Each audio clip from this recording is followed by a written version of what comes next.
നമസ്കാരം, ഞാൻ പരമേശ്വർ നമ്പൂതിരി ആസ്ട്രോളജി ചാനലിലേക്ക് സ്വാഗതം. ഈ വരുന്ന 2025 മാർച്ച് മാസത്തിലെ അശ്വതി ഭരണി കാർത്തിക കാല മേടക്കൂറുകാരുടെ ചന്ദ്രാലുള്ള ഫലത്തെക്കുറിച്ചാണ് ഞാൻ ഈ വീഡിയോയിൽ നിങ്ങളോട് സംസാരിക്കുന്നത്. ജ്യോതിഷത്തെ ബഹുമാനിക്കുന്നവർക്കും വിശ്വസിക്കുന്നവർക്കും വേണ്ടി മാത്രമായാണ് ഞാൻ ഈ വീഡിയോ ചെയ്യുന്നത് എന്നതിനാൽ ജ്യോതിഷത്തിൽ വിശ്വാസമില്ലാത്തവർ ദയവ് ചെയ്ത് ഈ വീഡിയോ കാണരുത് എന്നാണ് എൻ്റെ വിനീതമായിട്ടുള്ള അപേക്ഷ. ഗ്രഹങ്ങളുടെ സ്ഥിതിക്കനുസരിച്ച് നല്ല ഫലങ്ങളെ സൂചിപ്പിക്കും, മോശഫലങ്ങളെയും സൂചിപ്പിക്കാനിടവരും. ആ നല്ല ഫലങ്ങളെ മനസ്സിലാക്കി ജീവിത വിജയം വരിച്ചാൽ വളരെ സന്തോഷം. അതേപോലെ തന്നെ മോശഫലങ്ങളെ മനസ്സിലാക്കി ആ മോശഫലത്തിൽ നിന്ന് ഒരാളെങ്കിലും മുക്തി നേടിയാൽ വളരെ വളരെ സന്തോഷം. എന്തായാലും അശ്വതി ഭരണി കാർത്തിക കാല മേടക്കൂറുകാർക്ക് ഈ വരുന്ന മാർച്ച് മാസത്തിൽ 11-ാം തീയതി വരെ സൂര്യൻ 11-ലാണ് നിൽക്കുന്നത്. ഏത് ഗ്രഹങ്ങൾ 11-ൽ നിന്ന് കഴിഞ്ഞാലും വളരെ നല്ല ഫലത്തെയാണ് സൂചിപ്പിക്കുന്നത് എന്ന് പൊതുവെ ജ്യോതിഷത്തെ വീക്ഷിക്കുന്നവർക്ക് തന്നെ അറിയാം.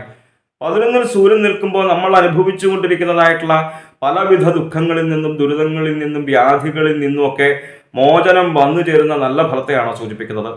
നമ്മൾ ഏത് കാര്യങ്ങൾ ചെയ്തു കഴിഞ്ഞാലും നല്ല ഫലം നമുക്ക് അനുഭവേദ്യമായിട്ട് വരിക, ധനലാഭം ഉണ്ടാവുക, നല്ല രീതിയിൽ തന്നെ ഐശ്വര്യം വന്നു ചേരുക, കുടുംബസുഖം അനുഭവേദ്യമായിട്ട് വരിക, ജോലി സംബന്ധമായിട്ടും പ്രത്യേകിച്ചും ഉയർച്ച വന്നു ചേരുന്ന നല്ല ഫലത്തെയാണ് 11-ൽ നിൽക്കുന്ന സൂര്യനെ കൊണ്ട് സൂചിപ്പിക്കുന്നത്. 15-ാം തീയതിക്ക് ശേഷം 12-ലേക്ക് വരുമ്പോൾ അത്ര നല്ല ഫലത്തെ അല്ല സൂചിപ്പിക്കുന്നത്. ശുഭകർമ്മഫലം ഇല്ലാത്തൊരു കാലയളവ്, അതായത് നമ്മൾ ഏത് കാര്യങ്ങൾ ചെയ്യുന്നത് നല്ല ഫലം നമുക്ക് ലഭിക്കാൻ വേണ്ടിയിട്ടാണല്ലോ. അപ്പൊ ആ നല്ല ഫലം ലഭിക്കാത്തൊരു കാലയളവിനെയാണ് 15-ാം തീയതിക്ക് ശേഷം 12-ൽ നിൽക്കുന്ന സൂര്യനെ കൊണ്ട് സൂചിപ്പിക്കുന്നത് എന്ന് മനസ്സിലാക്കി ഈ മോശഫലത്തെ ഇല്ലാതാക്കാൻ വേണ്ടിയിട്ട് പ്രത്യേകിച്ചും മഹാദേവനെയാണ് മനസ്സിലെത്തി ആരാധിക്കേണ്ടത്. കുടുംബത്തിൽ നിന്ന് നാമം ജപിക്കുമ്പോൾ പഞ്ചാക്ഷരം ജപിക്കുക. അപ്പൊ ഈ മോശഫലങ്ങൾ മാറി നമ്മൾ ചെയ്യുന്നതായിട്ടുള്ള കാര്യങ്ങളിൽ നല്ല ഫലം നമുക്ക് വന്നു ചേരും. 3-ലാണ് ചൊവ്വ. 3-ൽ നിൽക്കുന്ന ചൊവ്വയെ കൊണ്ട് വളരെ നല്ല ഫലത്തെയാണ് മേടക്കൂറുകാർക്ക് സൂചിപ്പിക്കുന്നത്. പ്രത്യേകിച്ചും നമ്മൾ ആഗ്രഹിക്കുന്നതായിട്ടുള്ള ഫലമാണ്. ശത്രുപരമായിട്ടുള്ള ഒരു ഉപദ്രവങ്ങളും നമ്മളിലേക്ക് വന്നു ചേരാത്ത കാലയളവിനെ സൂചിപ്പിക്കുന്നു. അതേപോലെ തന്നെ സുബ്രഹ്മണ്യ സ്വാമിയുടെ അനുഗ്രഹം ഉണ്ട് എന്ന് തന്നെയാണ് ഗ്രന്ഥങ്ങളിൽ സൂചിപ്പിക്കുന്നത്. ഭൂമി സംബന്ധമായിട്ടുള്ള കാര്യങ്ങൾ ചിന്തിക്കുന്നതും ചൊവ്വയെ കൊണ്ടാണ്. അപ്പൊ അതുകൊണ്ട് തന്നെ ഭൂമി സംബന്ധമായിട്ട് തർക്കങ്ങളും വ്യവഹാരങ്ങളൊക്കെ ഉണ്ടായിരുന്നുവെങ്കിൽ അതിനെല്ലാം ഒരു പരിധിവരെ പരിഹാരം വന്നു ചേരുക. അതേപോലെ തന്നെ കൃഷി ചെയ്യുന്നവർക്ക് വളരെ നല്ല രീതിയിൽ തന്നെ ധനം വന്നു ചേരുന്ന നല്ല ഫലത്തെയാണ് 3-ൽ നിൽക്കുന്ന ചൊവ്വയെ കൊണ്ട് സൂചിപ്പിക്കുന്നത്. 12-ലാണ് ബുധൻ. ഓരോ ഗ്രഹങ്ങൾ ഓരോ രാശിയിൽ നിൽക്കുമ്പോൾ പരസ്പര വൈരുദ്ധ്യങ്ങളായിട്ടുള്ള ഫലങ്ങൾ നമുക്ക് ജ്യോതിഷത്തിൽ ഉടനീളം കാണുവാനായിട്ട് സാധിക്കും. 12-ൽ ബുധൻ നിൽക്കുമ്പോൾ ഈ 3-ൽ ചൊവ്വ നിൽക്കുന്നതായിട്ട് പറയുന്നതായിട്ടുള്ള നല്ല ഫലത്തിന്റെ ഒരു പരിധി വരെ വിപരീതമായിട്ടുള്ള ഫലമാണ്. 12-ൽ ബുധൻ നിന്നു കഴിഞ്ഞാൽ ശത്രുക്കൾ നിമിത്തം തന്നെ ഉപദ്രവങ്ങൾ വന്നു ചേരുന്നൊരു ഫലത്തെ സൂചിപ്പിക്കുന്നു. എന്തായാലും ദൈവാധീനമുള്ള കാലയളവാണ് എന്നുള്ള കാര്യത്തിൽ സംശയമില്ല. വ്യാഴം 2-ലാണ്. മേടക്കൂറുകാർക്ക് വ്യാഴം 2-ൽ നിൽക്കുന്നത് വളരെയേറെ നല്ല ഫലത്തെയാണ് സൂചിപ്പിക്കുന്നത്. ശത്രുപരമായിട്ടുള്ള ഒരു ഉപദ്രവങ്ങളും നമ്മളിലേക്ക് വന്നു ചേരാത്ത കാലയളവിനെ സൂചിപ്പിക്കുന്നു. അതേപോലെ തന്നെ നല്ല രീതിയിൽ തന്നെ ധനം വന്നു ചേരുന്ന ഒരു കാലയളവിനെ സൂചിപ്പിക്കുന്നു. ലൗകികങ്ങളായിട്ടുള്ള സുഖങ്ങൾ അനുഭവിക്കുന്ന കാലയളവിനെ സൂചിപ്പിക്കുന്നു. കുറച്ചു കാലമായി വ്യാഴം 2-ലായിട്ട് മേടക്കൂറുകാർക്ക് തന്നെ അറിയാം. പുതിയതായിട്ട് കേൾക്കുന്നവർക്കും കൂടി മനസ്സിലാക്കാൻ വേണ്ടിയിട്ടാണ് ഓരോ ഫലങ്ങൾ വീണ്ടും വീണ്ടും എടുത്തു പറയുന്നത്. 12-ലാണ് മേടക്കൂറുകാർക്ക് മാർച്ച് മാസത്തിൽ ശുക്രൻ നിൽക്കുന്നത്. നല്ല ഫലത്തെ തന്നെ സൂചിപ്പിക്കുന്നു. പല ഗ്രഹങ്ങളും 12-ൽ നിൽക്കുമ്പോൾ മോശഫലത്തെയാണ് സൂചിപ്പിക്കുന്നത്. പക്ഷെ 12-ൽ ശുക്രൻ നിൽക്കുമ്പോൾ നല്ല ഫലത്തെയാണ് സൂചിപ്പിക്കുന്നത്. ധനധാന്യ സമൃദ്ധി വന്നു ചേരുന്ന നല്ല ഫലത്തെയാണ് സൂചിപ്പിക്കുന്നത്. ഈ മാർച്ച് മാസത്തിന്റെ ഒരു പ്രത്യേകത എന്താണെന്ന് വെച്ച് കഴിഞ്ഞാൽ ശനിക്ക് രാശിമാറ്റം സംഭവിക്കുന്നുണ്ട്. പൊതുവെ ജ്യോതിഷത്തെ വീക്ഷിക്കുന്നവർക്കറിയാം. മാർച്ച് 29-ാം തീയതി വരെ മേടക്കൂറുകാർക്ക് 11-ലാണ് നിൽക്കുന്നത് ശനി. നേരത്തെ സൂര്യനെ കൊണ്ട് പറഞ്ഞതുപോലെ, അതായത് ഏത് ഗ്രഹങ്ങൾ 11-ൽ നിൽക്കുമ്പോഴും നല്ല ഫലത്തെയാണല്ലോ സൂചിപ്പിക്കുന്നത്. മേടക്കൂറുകാർക്ക് 11-ൽ ശനി നിൽക്കുമ്പോൾ വളരെയേറെ നല്ല ഫലമാണ് സൂചിപ്പിക്കുന്നത്. അത് 29-ാം തീയതി വരെയുണ്ട്. 29-ാം തീയതി വരെ 11-ൽ നിൽക്കുന്ന ശനിയെ കൊണ്ട് സൂചിപ്പിക്കുന്നത് നല്ല രീതിയിൽ തന്നെ ധനം വന്നു ചേരുക, പ്രതാപത്തിന് ആധിക്യം ഉണ്ടാവുക, അതുകൊണ്ട് തന്നെ ആയുസ്സും ഓജസ്സും തേജസ്സും വർദ്ധിക്കുക, ലൗകികങ്ങളായിട്ടുള്ള സുഖങ്ങൾ അനുഭവിക്കുന്ന നല്ല ഫലത്തെയാണ് ഇപ്പോഴും മാർച്ച് 29-ാം തീയതി വരെ ശനി 11-ൽ നിൽക്കുമ്പോൾ സൂചിപ്പിക്കുന്നത്. അതിനുശേഷം മേടക്കൂറുകാർക്ക് ശനി 12-ലേക്കാണ് വരുന്നത്. 12-ലേക്ക് വരുന്ന ശനി 7ര ശനിയുടെ ആരംഭമാണ് എന്ന് മനസ്സിലാക്കുക. അത്ര നല്ല ഫലത്തെ അല്ല സൂചിപ്പിക്കുന്നത്. ഒരു രാശിയിൽ ശനി നിൽക്കുന്നത് 2.5 വർഷമാണ്. ഇനി വരുന്നതായിട്ടുള്ള 2.5 വർഷക്കാലയളവോളം 12-ലാണ് ശനി. 12-ൽ ശനി നിൽക്കുമ്പോൾ പാപം വ്യയം ച പതനം നിരയെ മാമമമ്പകം സ്ഥാനഭ്രംശം ച വൈകല്യം ദ്വാദശേന വിചിന്തയും. 12-ലേക്ക് വരുമ്പോൾ ഇടയിടയിൽ ഓരോ ദുരിതങ്ങൾ വന്നു ചേരുക. ഒന്ന് കഴിഞ്ഞു മറ്റൊന്ന് കഴിഞ്ഞു വേറൊന്ന്, ഒന്നങ്ങോട്ട് തീർന്നു എന്ന് വിചാരിക്കുമ്പോഴത്തേക്കും വേറൊന്നും അങ്ങോട്ട് തുടങ്ങാം.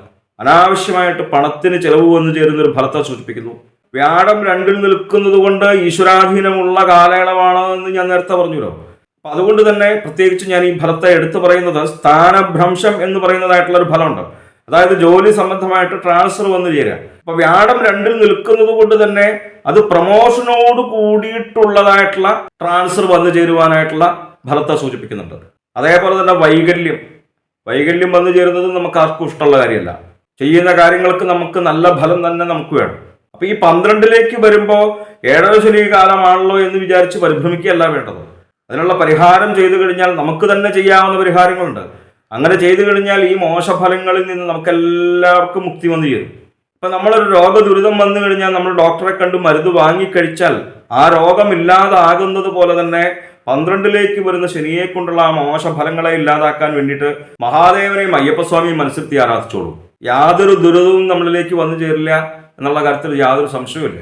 അടുത്തുള്ള മഹാദേവ ക്ഷേത്രത്തിലും അയ്യപ്പൻ്റെ അമ്പലത്തിലൊക്കെ പോയി തൊഴുക. നമ്മളുടെ സാമ്പത്തിക സ്ഥിതിക്കനുസരിച്ച് വഴിപാട് ചെയ്താൽ മതി. സാമ്പത്തിക സ്ഥിതി മോശമാണെന്നുണ്ടെങ്കിൽ ഒട്ടും പരിഭ്രമിക്കേണ്ട കാര്യമൊന്നുമില്ല. മനസ്സിരുത്തി പ്രാർത്ഥിക്കുക. അപ്പൊ അമ്പലത്തിലും പോകാൻ പറ്റിയില്ല എന്നുണ്ടെങ്കിൽ നമുക്ക് കുടുംബത്തിലിരുന്ന് നാമം ജപിക്കാലോ.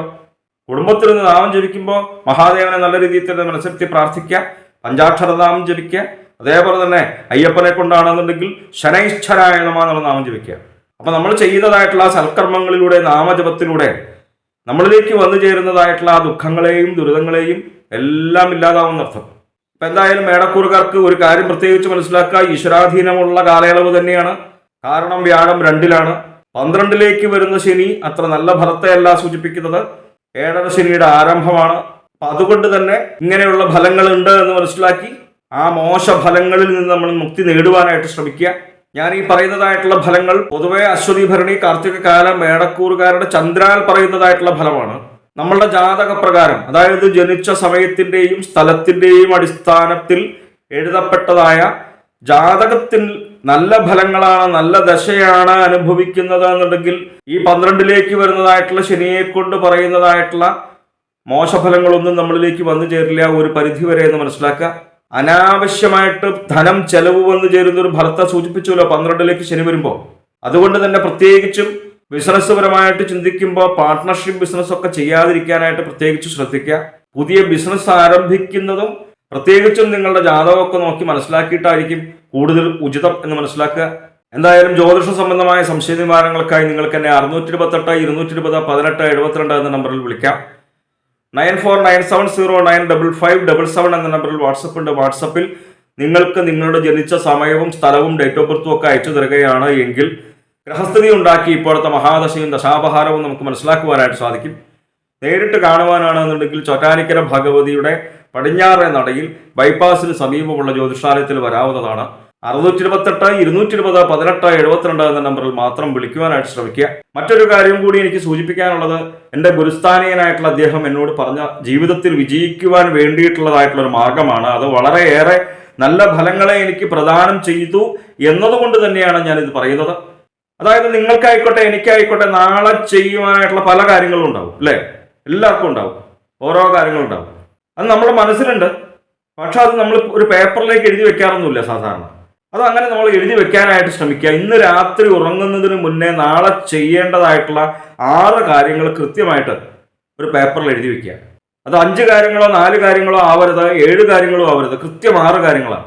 അങ്ങനെ നാളെ ആ 6 കാര്യങ്ങൾ നമ്മൾ ചെയ്യേണ്ടതായിട്ടുള്ള കാര്യങ്ങൾ ചെയ്യുവാനായിട്ട് ശ്രമിച്ചു. ചിലപ്പോൾ 1-2 കാര്യങ്ങൾ നമുക്ക് ചെയ്യാൻ സാധിച്ചു എന്ന് വരില്ല.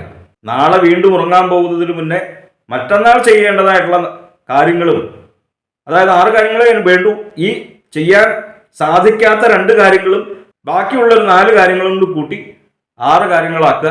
അങ്ങനെ അത് കൃത്യമായിട്ട് എഴുതി വെക്കുക. അത് കൃത്യമായിട്ട് പിറ്റേ ദിവസം നടപ്പാക്കാനായിട്ട് ശ്രമിക്കുക, ചെയ്യുവാനായിട്ട് ശ്രമിക്കുക. അത് വീണ്ടും ഇങ്ങനെ തുടരെ ചെയ്തുകൊണ്ടിരിക്കുക. ഇങ്ങനെ ചെയ്തു കഴിഞ്ഞാൽ നമുക്ക് ജീവിതത്തിൽ വളരെയേറെ ഗുണഫലങ്ങൾ ഉണ്ടാവും എന്നുള്ള കാര്യത്തിൽ യാതൊരു സംശയവുമില്ല.